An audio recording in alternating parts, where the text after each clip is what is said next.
vamos fazer uma prece, rogar a Deus, nosso Pai, de infinito amor e misericórdia, que possa nos envolver, amparar os nossos estudos, ajudar as nossas mentes a se dilatarem para essas verdades eternas, para que possamos acolher esses ensinamentos e fazer as transformações interiores que precisamos. Rogamos por nós, pela nossa família, por aqueles que ainda nos perseguem e caluniam, encarnados e desencarnados, e que essa paz, esse amor que por hora sentimos, possa envolver todo esse planeta Terra, em todos os pontos onde ainda permanecem a dor, a treva e a dúvida. Muito obrigada, que assim seja. Que assim seja. Graças a Deus. Graças a Deus. Gente, então vamos lá. Desculpem os problemas tecnológicos, boa noite a todos. Caiu, voltei, caí, voltei, mas estou aqui de novo, né? Muito bem.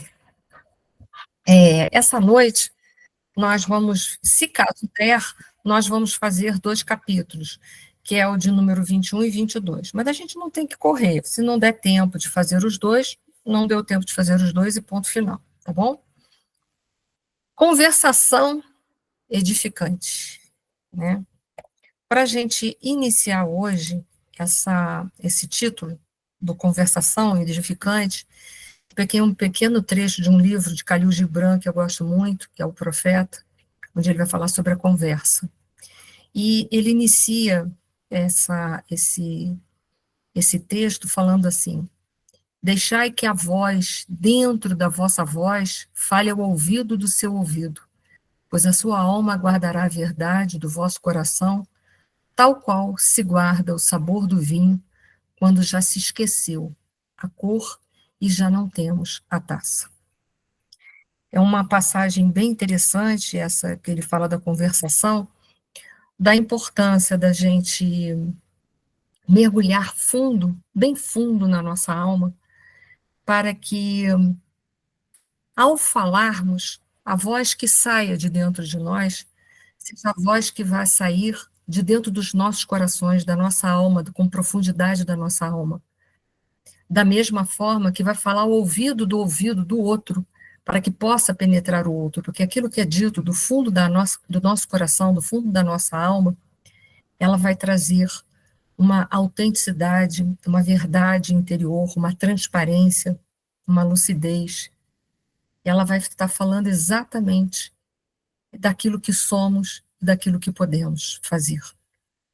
Então, o Khalil Gibran, ele fala dessa importância da gente, ao falar, que as nossas palavras possam ser retiradas do fundo da nossa alma, para que ela possa, da mesma maneira, penetrar no fundo, nas profundezas da alma do outro. E quando falamos com essa verdade, essa autenticidade, com essa simplicidade, com essa humildade, com certeza falamos bem e com certeza daquilo que falamos o outro assimila. Então, a nossa conversa, né, esse título dessa noite aqui, que foi proposto por André Luiz, Conversação Edificante, ela vai ser sempre edificante em qualquer lugar onde nós estivermos, com quem estivermos, se nós falarmos da profundeza do nosso ser, se nós falarmos com verdades, com sinceridade, com amor, com humildade, ela será autêntica, essa conversação será sublime, ela será autêntica, sem sombra de dúvidas. Então, eu gosto muito dos poemas do Khalil Gibran, porque ele leva a gente a uma série de reflexões, né? Porque quando falamos de dentro de nós, com tudo daquilo que somos em verdade, com transparência, com certeza falamos bem e com certeza o outro consegue nos ouvir com perfeição. Já logo no início desse capítulo, né, dentro dessa proposta de uma conversa edificante, André Luiz já começa a fazer alguns questionamentos, como sempre, ele faz muitos questionamentos, né? Mas ele está ali na condição de aprendiz, e se a gente tivesse ali também com André Luiz, a gente estaria fazendo uma série de perguntas. E aí, em dado momento, lá coloca ele: inegavelmente, será difícil alcançar o grande equilíbrio que nos outorgará o trânsito definitivo para as eminências de espíritos puros. nós, como eu disse para vocês, a grande maioria de nós, a gente está aqui nessa terceira ordem, espíritos imperfeitos, cuja predominância da matéria é muito grande em nós. Essa parte preta aqui toda simboliza a predominância da matéria sobre o espírito. Então, quando a gente está no início das nossas reencarnações, a gente precisa de muita força de vontade para vencer as nossas más tendências, as nossas sombras, os nossos vícios. Não é algo fácil, requer de nós muita energia, muita perseverança, porque o predomínio do mundo material, da matéria, é muito maior do que a predominância do espírito sobre a matéria.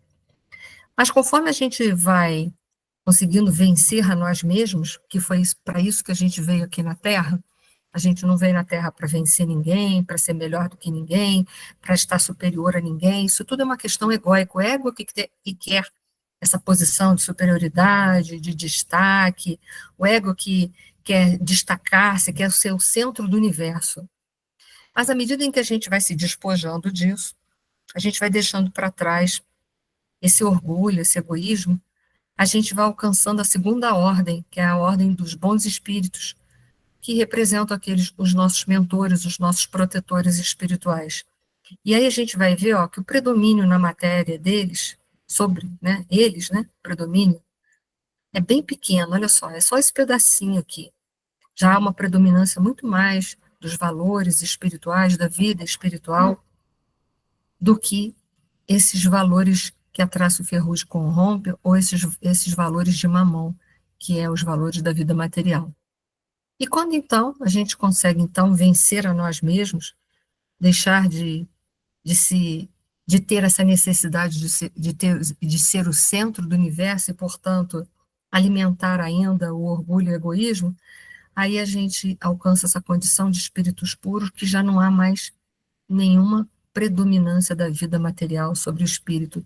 O espírito é soberano, ele está pleno de si mesmo, as suas faculdades todas, ele está vivendo todas as suas potencialidades e está vivendo agora de conformidade com as leis de Deus.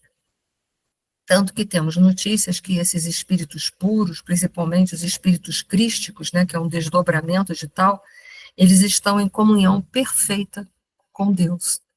E é para lá que a gente está caminhando.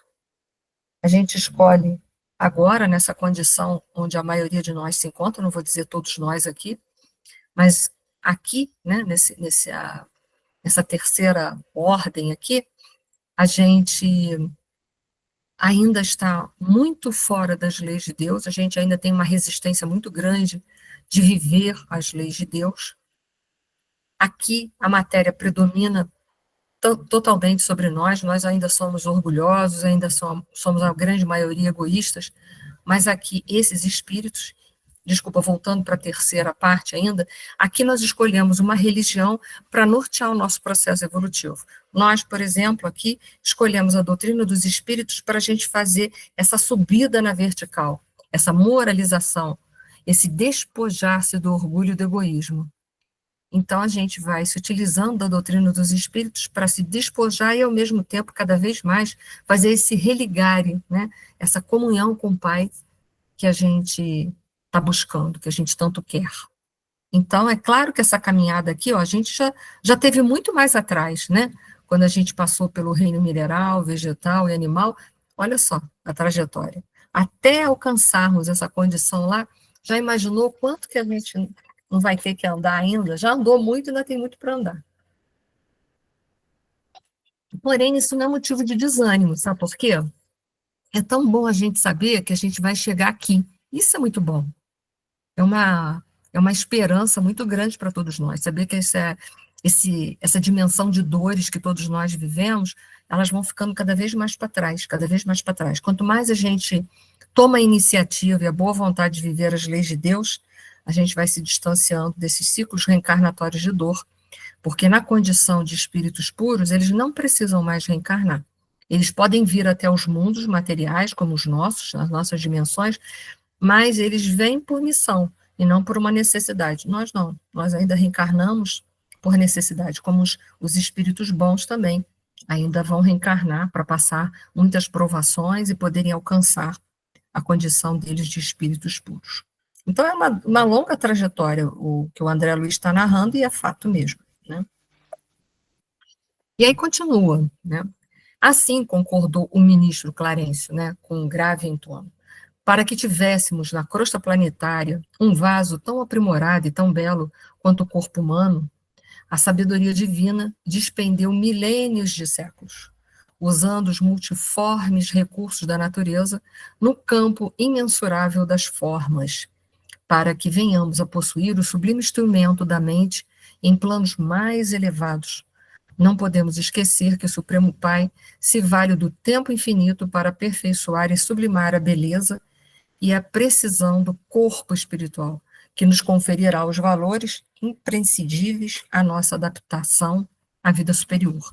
Então, nós lá, que um dia já passamos aqui, ó, reino mineral, reino vegetal, animal, a gente foi granjeando informações, melhorando as condições de formas e do nosso organismo para que a gente pudesse formar o nosso perispírito. E depois, com ele, a gente ter todo um instrumento, né, que essa parte cerebral é só um instrumento, para que a mente pudesse, de uma forma mais ostensiva, se comunicar. Em verdade, para que o espírito, através da mente, pudesse se comunicar e viver em planos melhores, né? Porque lá os planos eram inferiores. Os reinos que por que passamos são reinos inferiores, necessários, mas inferiores. Então, nós passamos por todo esse trajeto para conseguirmos termos um perispírito, termos, né, um campo ou corpo mental, que é uma das dimensões que nós trazemos, né, que, aliás, o corpo ou campo mental que nós falamos na aula passada, é aquele que forma o nosso perispírito, que a gente até relembrou que quando um espírito erra, e ele fica dentro de um circuito, de uma monoideia, ele se transforma em um oval, perde a forma humana, todas essas informações só podem ou só poderiam ser resgatados porque nós temos um corpo ou campo mental, que tem todas as informações necessárias. E aí é possível que, novamente, o nosso perispírito possa ser reestruturado na sua forma de corpo humano novamente, graças a ele. Pode falar, Isabel. Eni, uma dúvida. Quando o espírito se torna puro, ele ainda tem corpo mental, perispírito? Olha só, segundo o livro dos Espíritos, né, seguindo aquilo que Kardec deixou para a gente, ele ainda tem o perispírito, sim. Então, se ele tem o perispírito, provavelmente ainda deve ter o corpo mental. Mas isso é o que a doutrina deixou lá no livro dos Espíritos para a gente, entendeu? Lá tá dessa forma. Eu creio que à medida em que nós formos estudando mais, aprofundando mais com o tempo, a gente vai ter informações mais decantadas. Mas até o momento, a gente sabe, está lá. Se eu não me engano, eu posso até depois botar para vocês lá no nosso grupo, eu acho que é a pergunta 186, que vai perguntar sobre a condição dos espíritos puros, se eles ainda têm perispírito. Depois, se eu não colocar, vocês me cobrem para eu colocar a questão lá do livro dos espíritos para vocês, tá? Foi, ô Isabel? Foi? Foi. Isso.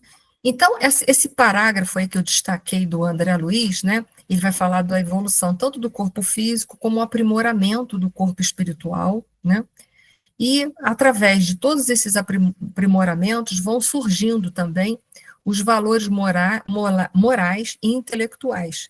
Inicialmente, né, os que mais se destacam são os intelectuais, para mais tarde os valores morais poderem se destacar. Hoje, no nosso mundo de provas e expiações, a gente conta com uma grande percentagem de espíritos muito evoluídos intelectualmente, mas cuja evolução moral deixa muito ainda a desejar, infelizmente. Né? Ou seja, a predominância da matéria é muito maior do que a predominância dos valores espirituais. Mas, à medida em que a gente vai evoluindo, infelizmente pelo processo da dor, a gente vai decantando cada vez mais, né? E vai podendo fazer essa evolução na vertical, cada vez mais e mais. O livro do André Luiz que mais retrata com profundidade essa evolução da forma, né, que é do corpo físico, né, ou do corpo material, melhor dizendo, até chegar ao corpo nosso, né, e ter o aprimoramento do corpo espiritual, é o livro Evolução em Dois Mundos, que vai falar lá dos primórdios, ele começa a falar do fluido cósmico universal, até falar dos organismos mais rudimentares que tiveram na Terra, até a gente conseguir ter esse corpo que nós temos, com toda essa aparelhagem do sistema nervoso, do sistema endócrino, que nos permitem, portanto, uma manifestação mais clara, porque senão nós, na condição de espíritos imortais que somos, nós não conseguiríamos externar tantos, como espíritos imortais que somos, externar os nossos valores, as nossas potencialidades, e mesmo desenvolvê-las cada vez mais. Então, o livro que mais retrata esse momento é o livro Evolução em Dois Mundos, do André Luiz. Tá? Deixa eu ir lá. Agora, observações de Hilário e do André, porque estão todos dois estagiando lá com o ministro Clarencio. Compete-nos, então, observou Hilário atencioso, atribuir importante papel às enfermidades na esfera humana. Compete-nos, então, observou Hilário atencioso, atribuir importante papel às enfermidades na esfera humana. Por quê? Quase todos estarão no mundo desempenhando expressivo papel na regeneração das almas. E aí respondido exatamente, cada centro de força, que é o principal é o coronário, que vai fazer uma ligação direta com nós, espíritos imortais, para que a gente possa se manifestar nessa dimensão material, né? Então ele fala, cada centro de força exigirá absolutamente harmonia perante as leis divinas que nos regem, a fim de que possamos ascender no rumo do perfeito equilíbrio. Então, veja bem, quando nós, espíritos imortais, apresentamos algum nível de desequilíbrio, né, principalmente, né, o que a gente está falando, se é desequilíbrio moral, na parte moral, imagina, a gente vai despejar todo esse desequilíbrio moral aonde?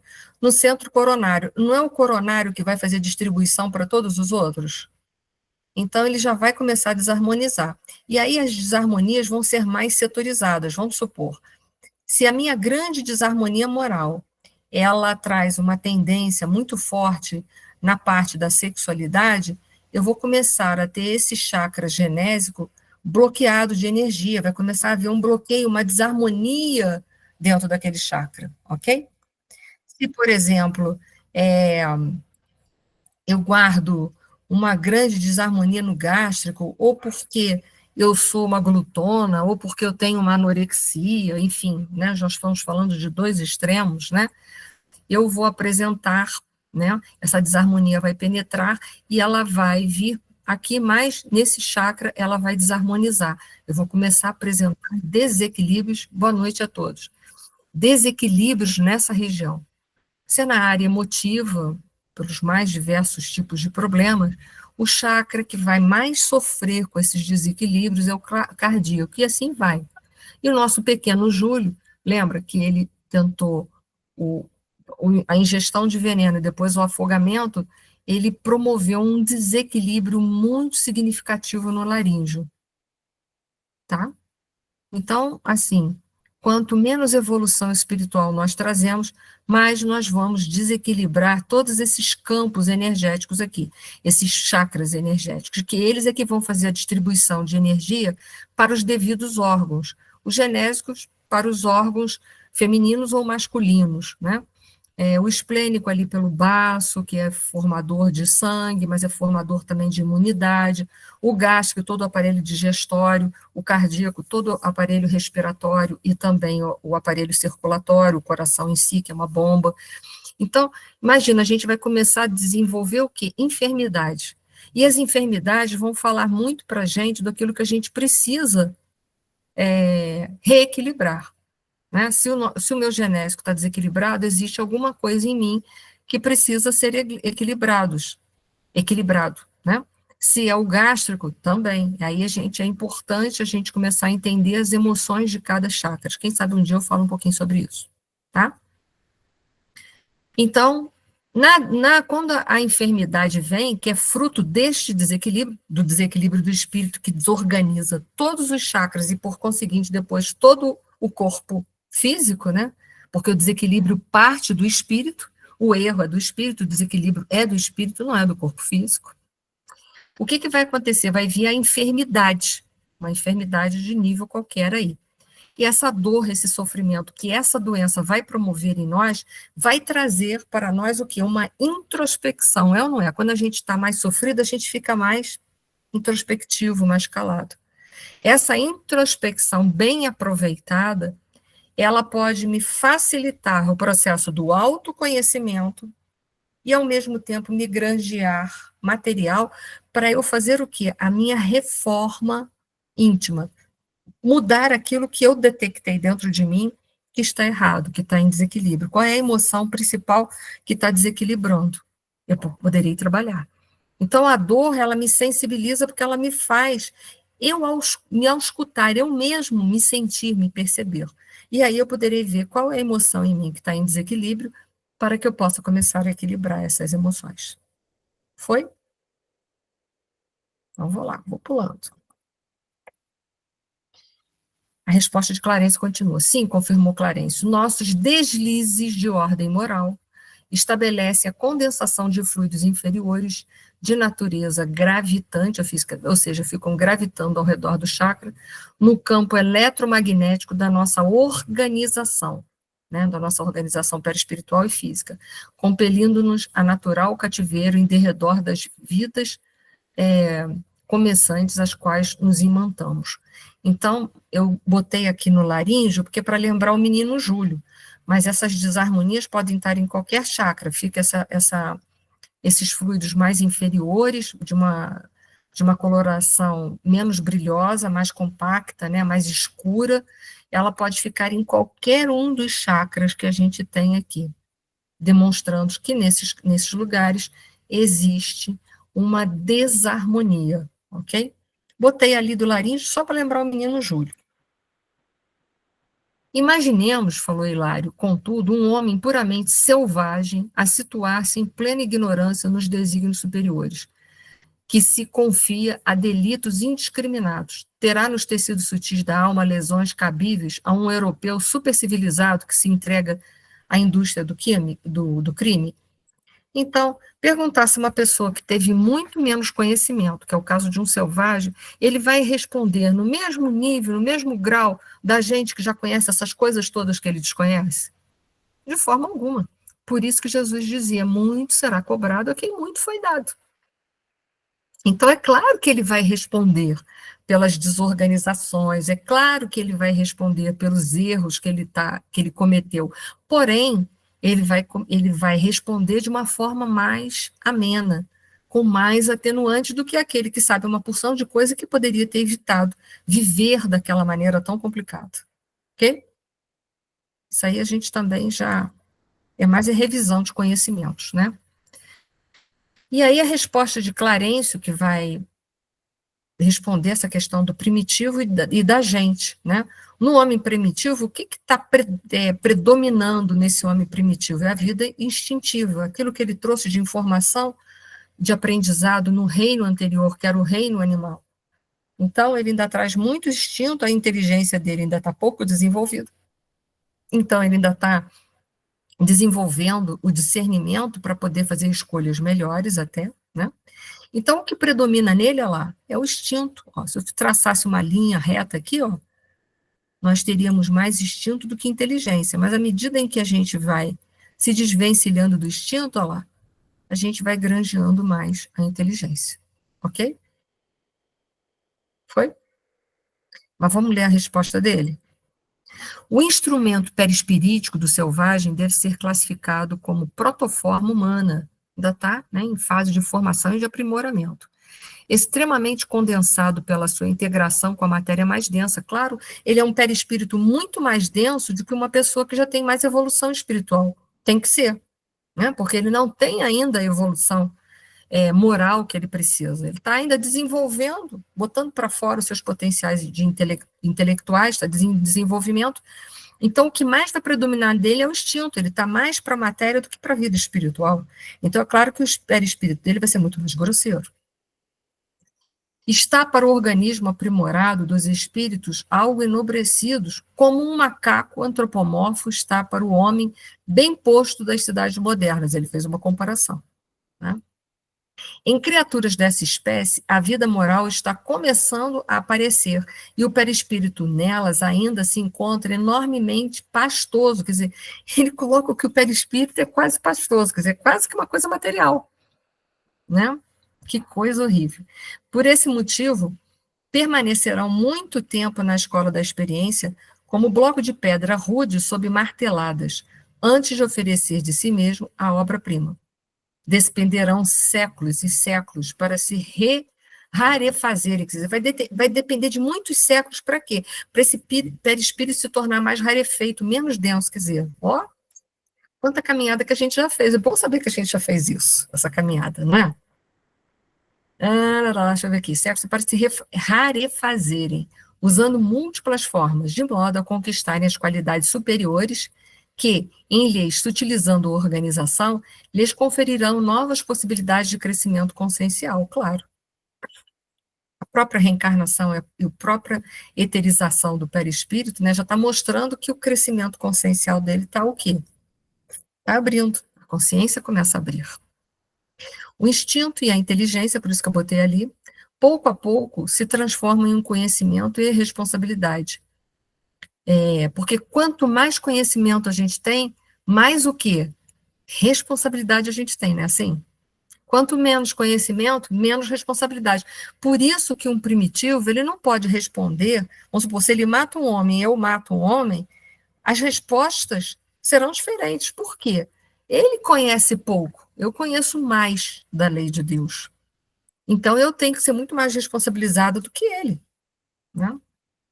Então, ele continua assim, lhes conferindo novas possibilidades de crescimento consciencial. O instinto e a inteligência, pouco a pouco, se transformam em conhecimento e responsabilidade, e semelhante renovação outorga ao ser mais avançados equipamentos de manifestação. Ou seja, se nós olharmos o corpo físico agora, nós não precisamos nem pensar no perispírito, mas o corpo físico de um homem primitivo, vocês vão ver lá as ossadas, ele não tem o lobo frontal. O lobo frontal vai dar a gente uma sofisticada conquista, né, de moralização, de possibilidade de fazer pinça, de escrever, de concaternar, de, enfim, mais elevados níveis de possibilidades. E aí a gente vai vendo que o quê? À medida em que a gente vai evoluindo, a gente vai levando essa informação, vai utilizando melhor a genética e fazendo o quê? Uma modificação na nossa própria estrutura corporal, principalmente na cerebral, que foi uma conquista muito grande a gente ter o lobo frontal, que nos primatas eles não possuíam um lobo frontal. Foi? Deixa eu ver. O prodigioso corpo do homem na crosta da terra foi erigido pacientemente no curso dos séculos, e o delicado veículo do espírito, nos planos mais elevados, vem sendo construído célula a célula na esteira dos milênios incessantes. E aí a gente não pode esquecer também que o período em que a gente está na espiritualidade, a gente também evolui, a gente também conquista, faz conquistas. Olha quantas conquistas que o próprio André Luiz fez. Se a gente for comparar o André Luiz da narrativa do nosso lar, no momento em que ele ainda estava no umbral, até a sua chegada na colônia espiritual, e agora, olha quanto que o André Luiz evoluiu. Quanto que vai possibilitar ele, nas próximas vidas, essa bagagem toda que ele conseguiu amealhar no plano espiritual, vai ajudar e muito ao André Luiz nas próximas reencarnações dele. A mesma coisa é a gente. Então, a gente vai imprimindo, a gente evolui, por isso que o livro dele, que mais fala sobre a evolução espiritual e a evolução do corpo espiritual e do corpo físico, é evolução em dois mundos. Por quê? A gente evolui aqui, nesse plano, mas a gente evolui também aonde? No plano espiritual. Exemplo, o próprio André Luiz, a gente vai vendo a trajetória dele evolutiva se fazendo. Cada vez ele aprofunda mais, cada vez ele aprofunda mais. Não só em valores, né, intelectuais, mas também em valores o quê? Moralizadores. Quanta coisa que o André Luiz já aprendeu, certo? E assim somos nós também. Isso se a gente aproveitar bem o nosso desencarne, né? Porque se a gente fica vagando nos umbrais, fica vagando, enquanto a gente vaga, não está amealhando nada, está só sofrendo. Mas quando a gente já chega, por isso que eu brinco com vocês, que se eu chegar no plano espiritual, poder varrer o pátio da colônia, de qualquer posto de socorro, tá no lucro, tá no lucro. Por quê? Já está varrendo, está o quê? Trabalhando, não é? É uma oportunidade melhor do que estar vagando lá pelo umbral, não está fazendo nada, está vagabundeando, está enrolando o tempo. Você já está varrendo, você já está legal. Né? Tudo trabalho, qualquer trabalho serve. Né? Para quem está afim. Quem não está, que é altos postos, que não sabe a responsabilidade que é. Então, tudo está valendo. Resposta de Clarence. E com um olhar significativo, Clarence concluiu: até nos transferirmos de residência, aptos a deixar em definitivo o caminho das formas, ou seja, abandonarmos o corpo, porque o espírito puro não precisa mais voltar à carne. Então, ele não precisa mais do corpo físico, né? Nós ainda precisamos. Colocando-nos na direção das esferas do espírito puro, porque aquele primeiro gráfico lá que eu trouxe no início era para chegar a essa conclusão aqui, onde nos aguardam os inconcebíveis, os inimagináveis recursos da suprema sublimação. Então, naquele ponto que a gente não vai mais precisar de um corpo físico para fazer a nossa abertura de consciência, ok? Já passamos batidos de lá. Então, não precisamos mais reencarnar. Que beleza! Na condição de espírito puro, não precisa mais reencarnar. Que delícia, né? Que delícia que é. Mas isso, ó, é chão. Mas vamos olhar para trás o chão que a gente já percorreu. A gente não é mais espíritos primitivos, que ainda tem aquele corpo físico horroroso, cheio de pelo, unga, munga, e aquele perispírito pastoso. A gente não tem mais isso. É ou não é? Então a gente tem que olhar com um olhar de esperanças. Olha quantas coisas boas aguardam a gente. É boa essa notícia, porque isso, né, dá uma força para a gente não desistir de que tem coisa bem melhor lá na frente esperando a gente. Então, vale a pena evoluir. E aí, Clarence vai falar um pouquinho mais das causas das doenças. Gravá-los-á mais tarde, confirmou Clarence seguro de si. Um dia o homem ensinará ao homem, consoante as instruções do divino médico. Quem é esse divino médico que ele veio aqui na Terra? Quem é esse divino médico, gente? Jesus? Jesus, isso aí, Jesus, muito bem. Um dia o homem ensinará ao homem, consoante as instruções do divino médico, que a cura de todos os males reside nele próprio. Quer dizer, se eu projetei a minha doença, mas eu também tenho a cura da doença. E para isso foi me oferecido um modelo e guia que é nosso Senhor Jesus Cristo. Se eu conseguir viver cada vez mais aqueles ensinamentos, mais eu vou trazer cura. Cura para as enfermidades que eu já tenho e prevenção para não desenvolver tantas outras que eu possa vir a ter dentro do meu mapa reencarnatório. Então, a porcentagem quase total das enfermidades humanas guarda origem no psiquismo. Quer dizer, guarda origem na gente, né?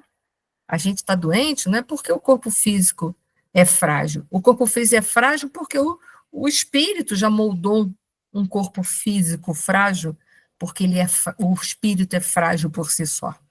Então, ele vai ter um corpo de conformidade com a moralidade dele. Se ele é moralizado que nem uma rocha, esse corpo vai ser sem doenças. Agora, se ele é pouco moralizado, esse corpo é suscetível de muitas doenças. Sorridente, acrescentou: orgulho, vaidade, tirania, egoísmo, preguiça e crueldade são vícios da mente. E se são vícios, não estão de conformidade o quê? Com a lei de Deus, que não é viciosa. Né? Gerando perturbações e doenças em seus instrumentos de expressão. Então, a gente olha ali aquele monte de adjetivos que ele vai colocando ali, a gente vai ver se a gente se encontra em algum deles. Se eu tenho orgulho, eu tenho vaidade, eu tenho algum tipo de tirania, eu tenho ainda egoísmo, eu tenho algum tipo de preguiça, né? Aí vocês fazem aí a vista de vocês, eu estou fazendo a minha, estou fazendo a minha avaliação aqui, né? Se a gente ainda tem alguma coisa dessas coisas aí a gente está suscetível de ficar doente ainda. Quando a gente não tiver mais essas coisas, a gente vai poder resgatar e sair desses ciclos reencarnatórios de dor, porque a doença é uma coisa expiatória, né? Então, eu botei aqui a causa das doenças, estarmos em sermos egóicos, né? Essa consciência de dualidade que vai gerar esses conflitos, esses confrontos. O orgulho, né, com a humildade, o egoísmo com a caridade. Qual dos dois, né? Ora somos caridosos e ora nós somos egoístas. Tem duas feras dentro de nós, uma boa, outra ruim, né? Tem dois lobos dentro de nós, um é bom, o outro é mau.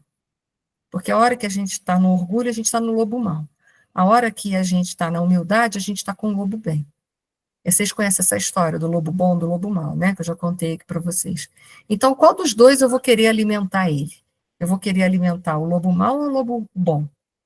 Cabe a mim tentar desmanchar isso, tá? Então, vamos que a gente ainda tem muita matéria aqui pela frente. Então, a nossa função aqui na Terra é o autoconhecimento. É conhecer, né, esse ego que ainda ele representa o eu menor, né, a personalidade, esse nível de consciência que é uma consciência dualista, é um nível de consciência que gera o orgulho e o egoísmo, e que ainda é uma predominância na grande maioria dos seres que estão aqui na Terra. O que a gente tem que fazer? Eu tenho que começar a desconstruir esse eu menor.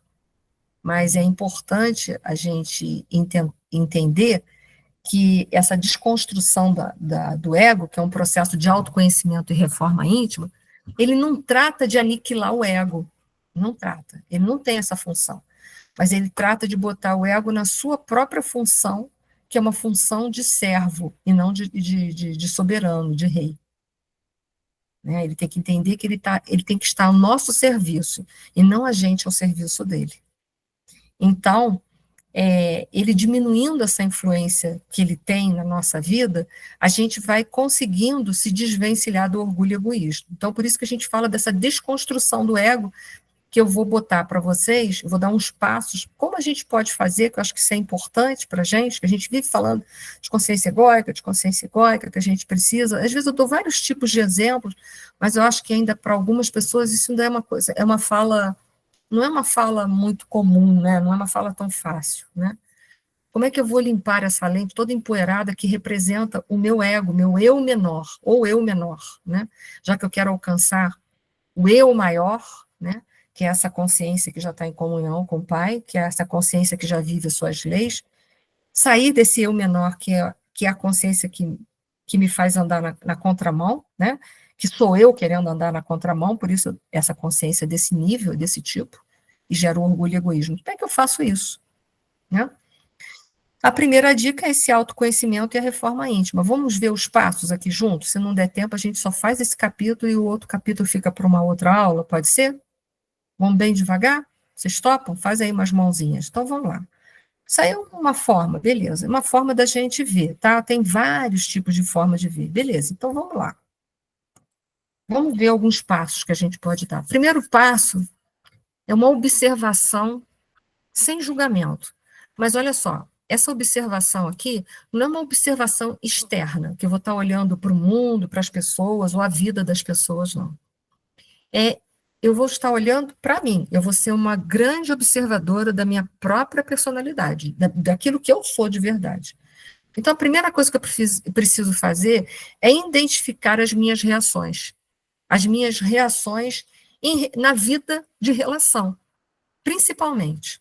Mas as minhas reações também quando eu estou comigo mesma, porque às vezes, a gente com a gente mesma, a gente está fazendo uma conversação, uma luta aqui dentro, não está? Porque isso, não, porque não sei o quê, porque eu faria assim. E às vezes não é nem obsessor, não. O obsessor, coitado, nem dá brecha para o obsessor entrar. E a gente fala mal da beça dos obsessores.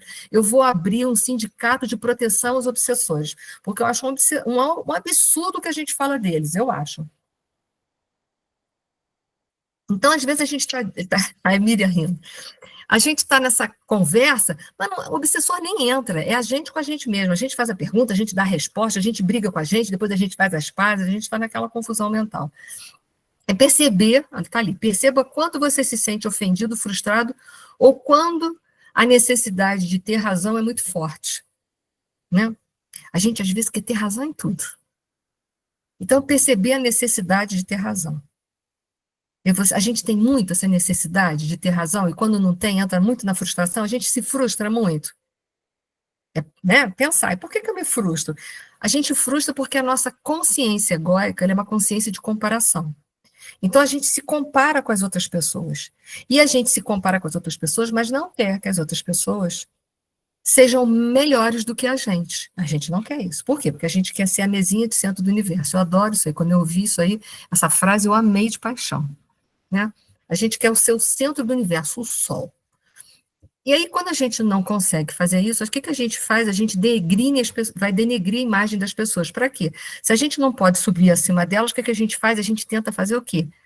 Rebaixá-las, de alguma maneira.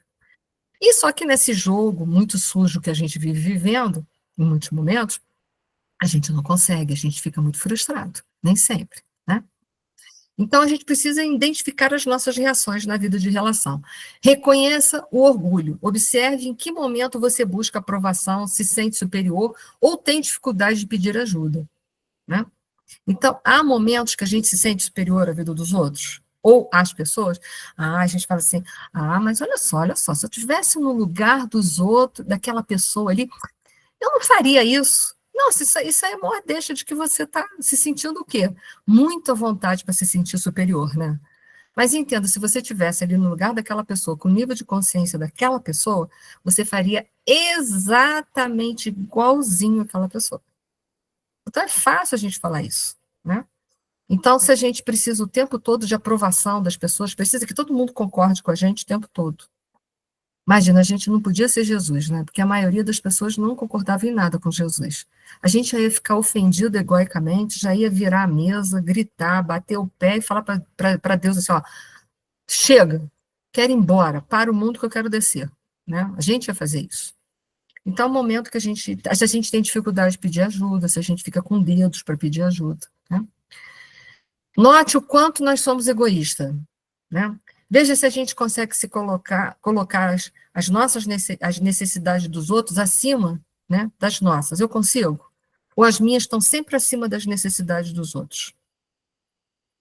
Né? Em que momento a gente é assim? Não que a gente não tenha que se atender, não, a gente tem que se atender, entendeu? A gente também precisa se atender interiormente.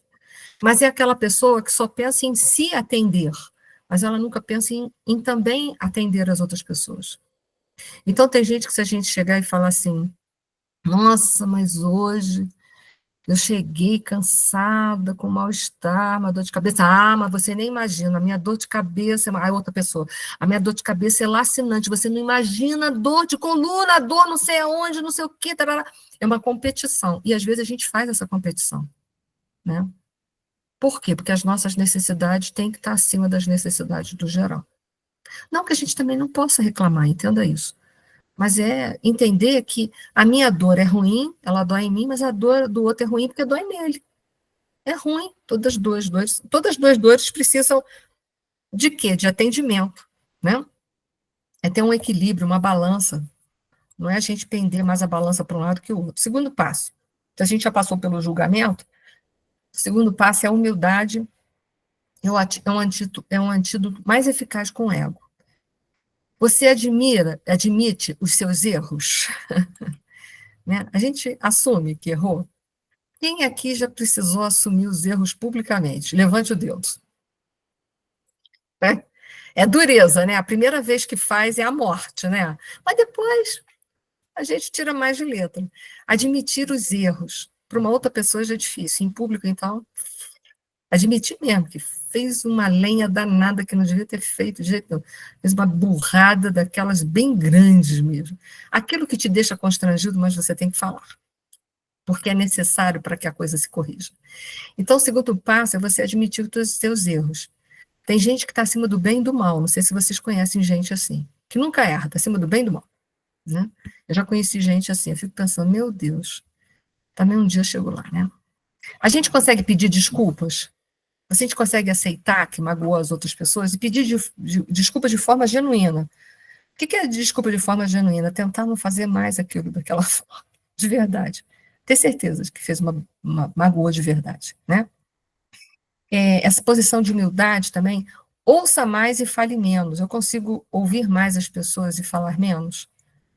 Tem dia que a gente fala tanto da gente, né? Que eu falo assim, Jesus, hoje eu falei tanto de mim, qual foi a hora que eu deveria ter calado um pouquinho a boca e deixado as pessoas falarem? Né? Então, essa humildade, né, de saber reconhecer isso. Pode falar, Lorena. O Enir, quando se reconhece que errou, você pediu desculpas, aí a pessoa diz assim para você: nunca mais eu vou admitir que você fale comigo de novo desta forma. A pessoa me desculpou.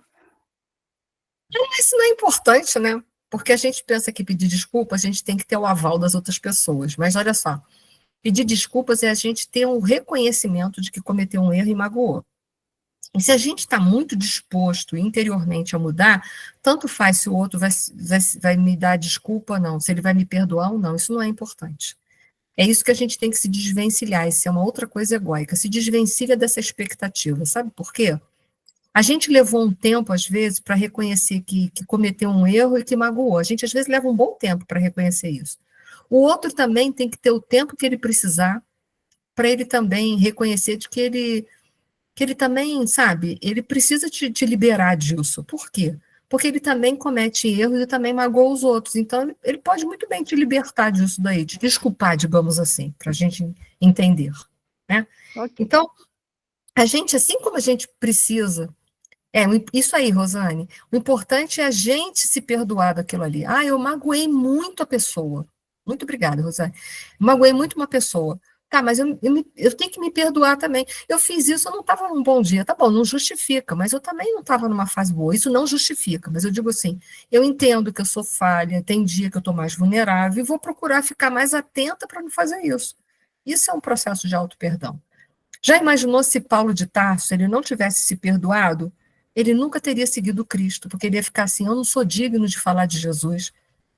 Eu matei tantos cristãos, né? Ele não ia se sentir digno de divulgar a mensagem do Cristo. O que ele fez? Fiz um monte de burrada. Até aqui só fiz burrada. Mas daqui para frente, Senhor, o que queres que eu faça? E dali para frente ele fez tudo o que Jesus pediu a ele. Ele não se perdoou? Perdoou. Ele magoou, feriu muita gente? Muita gente. Mas ele se perdoou, ele se deu uma chance de se reconstruir, de ser uma pessoa diferente. Tanto que ele tirou o nome dele de Saulo, que significa grande, para Paulo, que significa pequeno. Olha a volta que esse homem deu na vida. É essa desconstrução do ego que a gente precisa fazer. Errei, mas daqui para frente é um outro momento. Eu vou tomar todo o cuidado, eu vou fazer de tudo para não fazer a mesma coisa. Num novo momento. Com certeza. Senão, não serão desculpas. Não, ninguém precisa nos desculpar. Se a pessoa não quiser, a gente tem que entender que ela está num outro momento. Um momento que eu já passei também.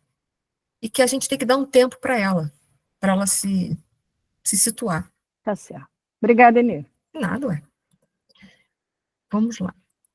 Vamos prosseguindo aqui. Terceiro passo, cultive a empatia.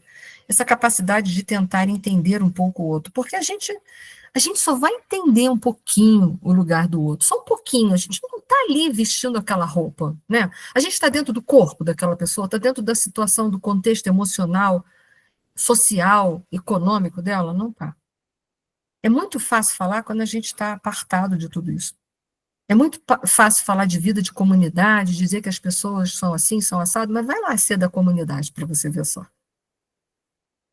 A gente pode entender, sentir um pouco daquela realidade, mas o pouco que a gente puder é bom. Se colocar um pouco no lugar do outro. Antes de julgar, tente entender por que a pessoa agiu daquela forma. Tenta entender, mas entendendo que o seu entendimento sempre é um entendimento estreito, limitado. Por quê? Para viver, para entender integralmente, eu teria que estar ali dentro do contexto daquela pessoa, dentro daquele corpo, dentro daquela família, dentro daquele tipo de karma, dentro daquela situação, dentro da pessoa. Mas eu já não tenho como estar. Então, eu só vou fazer uma compreensão daquela situação. Né? Não significa que entender as outras pessoas é dar aval aos erros. A indulgência não é dar aval a erros. Na indulgência, eu estou do lado da pessoa, mas eu não estou do lado do erro, tá? Pratique a caridade. O que é isso? É o trabalho voluntário ou a ajuda desinteressada a alguém que precisa de uma forma poderosa de focar nos outros, não em si mesmo. Porque na caridade a gente não tem que doar alguma coisa ali? A gente pode até estar fazendo distribuição de bolsa de alimento, um exemplo. Mas eu tenho que estar antenado naquelas pessoas ali de alguma forma, não tem? Já é uma forma de eu sair um pouco de mim mesma. Ainda que eu não esteja ofertando exatamente uma palavra de profundo consolo para aquela pessoa, mas eu estou querendo ser agradável, eu estou querendo dar uma força para ela, estou querendo passar uma coisa positiva para ela. Eu estou saindo um pouco do meu umbigo universal, nem que eu estivesse só entregando para ela uma bolsa de alimento, mas eu já estou saindo um pouco do meu umbigo universal, não estou? Isso que eu falei para vocês foi numa outra aula, foi na aula do Tempo e Nós, que a caridade, mesmo feita com interesse, ela era válida. Eu falei que sim, já é um passo para a gente sair um pouco do nosso egoísmo. À medida em que a gente vai fazendo mais caridade, cada vez a gente vai se desprendendo melhor. A gente tem que começar a dar um passo. Em algum dia a gente vai ter que dar esse passo. O primeiro passo da criança não é meio assim, e ela cai mais do que fica em pé? Então, é o nosso primeiro passo, a gente cai mais do que fica em pé. Mas, não é? É importante para depois ela poder, até um dia que ela vai ser uma dançarina, sei lá, né? Vai estar dominando o corpo dela como um todo, né? Então vamos lá, hoje a gente vai ficar só nisso, hein? Então vamos lá. Quarto passo, entregue-se um pouco ao silêncio. Ficar um pouco na quietude é bom, porque traz introspecção. Então diminua o ritmo, pare por alguns minutos ao longo do dia para respirar e se conectar consigo mesmo. De vez em quando a gente precisa, sabe aquele dia que a nossa vida parece que, né, tá tudo rodando, né? Para um pouquinho, às vezes para uns 2, 3 minutos, respira e se conecta com você. O que você está sentindo? Medo, ansiedade, frustração, impotência? E aceite aquilo que você tá sentindo sem sentir vergonha. Porque a aceitação é o primeiro passo para você poder passar por esse obstáculo e vencer ele. Estou com medo. Estou com medo. Estou com medo por quê? Aí você começa a perguntar, daqui a pouco você descobre que o medo fica menor. Ele está lá, mas ele está menorzinho. Né? Por quê? Porque você enfrentou o bicho. Aí ele ficou menorzinho. Observe seus pensamentos, não lute contra eles. Apenas observe eles. Né? Você vai perceber que muitos deles são gerados pelo ego, sem dúvida nenhuma. Críticas, comparações, medos. Medo é por muita comparação. Acha que uma situação ou uma pessoa está muito acima de você. Só tem um ser no universo que está acima de nós. Vocês sabem qual é? É Deus. Isso aí. O resto a gente é tudo farinha do mesmo saco. Não tenha medo. Né? Tem gente que é tão poderoso, né? Se gosta de mostrar que tem poder. E essas pessoas que se mostram muito poderosas são as mais fracas do universo. Pode ter certeza. Chico Xavier, aquela pessoa humilde, né? Aquele homem era de uma fortaleza invejável, no bom sentido. Então, vamos lá. Estou acabando, tá? Deixa eu ir lá. Eu tenho que correr aqui. Quinto passo. Reconheça que você não é seus pensamentos. Por quê? Questione seus pensamentos. Quando um pensamento negativo ou arrogante surgiu, pergunte: isso é realmente verdade? Ou esse pensamento me ajuda a ser uma pessoa melhor? Então, se você, por exemplo, você está pensando que você é arrogante, ou está pensando que você é uma pessoa pequena, começa a pensar mesmo quem você é mesmo. E você vai descobrir que não existe tanta pequenez em você assim, não. Se tem alguma coisa ainda pequena, mas tem muita coisa grande dentro de você que poderá te ajudar a contornar a tua pequenez. Então, questione os teus próprios pensamentos. O que eu falei, você está sentindo ansiedade? Pergunte, por que eu estou ansiosa? Tem fundamento? É por isso, aquilo, aquilo outro? Mas por quê? Isso realmente eu preciso dessa ansiedade toda para enfrentar isso? Começa a fazer perguntas, uma atrás da outra, né? Questione os seus pensamentos. Mude a perspectiva. Troque o eu sou melhor por eu tenho valor. É melhor, né? Porque eu sou melhor. Não, eu tenho meu valor, meu lugar no mundo. Cada um de nós aqui tem valor, sabe? Porque a gente é filho de Deus. Então, a gente não precisa ser melhor do que ninguém, o melhor profissional, a melhor pessoa, melhor não sei o quê. A gente tem que ser melhor do que a gente mesmo para a gente, todos os dias, porque isso é para a gente dar passos. Mas não se ache melhor que os outros. Quando a gente está se achando melhor que os outros, a gente está muito fora do caminho. Essa arrogância está me impedindo de eu ir para frente. De eu desenvolver, por exemplo, a própria humildade. Eu não preciso me sentir maior do que o outro, eu preciso apenas me sentir. E não pelo que eu tenho, mas por aquilo que eu sou. Tem gente que só se sente maior ou menor pelo nível de coisas que tem, que possui, pelo nível de quantidade de dinheiro, de poder. Nós somos o que somos, e é ponto final. Todos nós aqui somos indispensáveis no universo. Não tem ninguém que não seja necessário, que Deus não criou nada desnecessário. Se ele criou cada um de nós, é porque nós éramos necessários. E isso era só uma parte hoje para a gente conversar um pouco dessa desconstrução do nosso ego. Desconstruir o ego não é destruir ele, é botar ele a serviço do eu maior. Ok? Isso é a desconstrução do ego. Então, de vez em quando, eu vou falar um pouquinho sobre essas coisas, vou tentar trazer uma linguagem o mais fácil que for possível, para a gente poder, de vez em quando, entender como a gente tem que trabalhar a nossa consciência egóica, tá? De vez em quando eu trago umas coisas mais filosóficas também, que é para sacudir os neurônios, meus também, que precisam ser sacudidos, não é só os de vocês, não, senão a gente fica parado no tempo e no espaço, né? Eu preciso sacudir os meus também, tá? Então, gente, isso era essa noite. Na próxima semana eu vou deixar no grupo, mas eu não vou dar aula, que eu vou estar dando palestra. Assim que sair o post da minha palestra, eu coloco no grupo, todos estão convidados, tá? Não é que vocês tenham que ir, por favor, não tem esse vínculo entre nós, mas é um convite que a gente faz a todos, tá? Então, que a paz do nosso Senhor Jesus Cristo, que é o nosso modelo e guia, ele possa nos conduzir, que nem ele está conduzindo essas ovelhinhas aí, que a gente possa ser essas ovelhinhas aí sendo conduzidas por ele, com muito amor, com muita tranquilidade, com muita vontade mesmo de estar ali naquele caminho, tá? Muita paz, muito amor para vocês, uma boa semana. Beijo grande.